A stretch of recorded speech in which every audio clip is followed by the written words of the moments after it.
This track is a proper racing track where, you know, you follow the natural contour. It's like one of the great classics.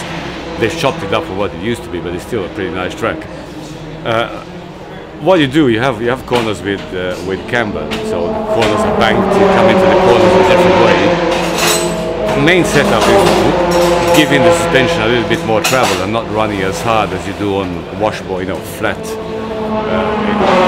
Places like Silverstone and Ricardo, where the car is really on a very smooth track. Here, the suspensions have to work a bit more, so you run them. You do more work on dampers than you do on the other tracks. The rest of the car is pretty much the same setup. Same springs, very close balance, you know, as what we had on the previous tracks.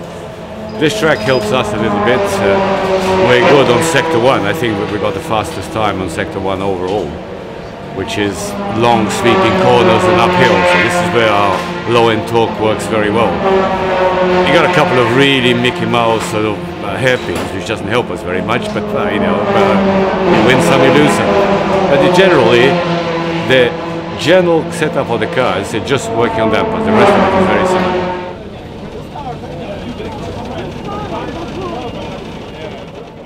You work very much with. We have a target tire pressure to keep the contact patch right, but obviously this changes from track to track depending on how the track temperature is. For instance, what we ran this morning, we're running an ambient temperature of about 20, 21, and the track was about 25. This afternoon, after the sun's been soaking in, look at it at 45 watts per hour per square meter. This afternoon, track temperature is going to be at about 35. So we have to start with lower pressures to achieve the track operating pressure we want, and keep an eye it doesn't get away with us, because you have a vicious circle. If the tires which are working the hardest, in this case the left-hand tires, and specifically the rear left-hand, if you start heating them up, the pressures go up, you get less of a contact patch, so each square centimeter of tire works harder, heats up more, and the pressures get out of control, they just spiral out, and you lose that end of the car. So we will have to start quite a lot lower on that tire, set it on the grid.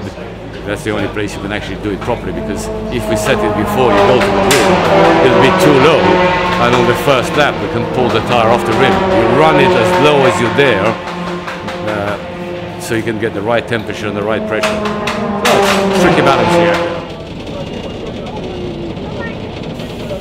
No. The problem is the tire pressure being too low, and effectively, when you corner, the grip of the rubber on the ground can rip the tire off the rim. So you deflate, you know, it comes off the rim, you deflate it.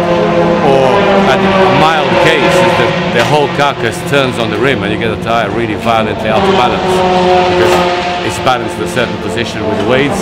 If it spins on the rim, which you can do by having traction and not having enough pressure to hold it on, then you get a lot of vibration, which affects also the handling. So tire pressure, mega important. Yeah, you spend most of your time chasing the tire pressure, and you have two engineers dedicated to that full time. Yeah, they work all the time on that.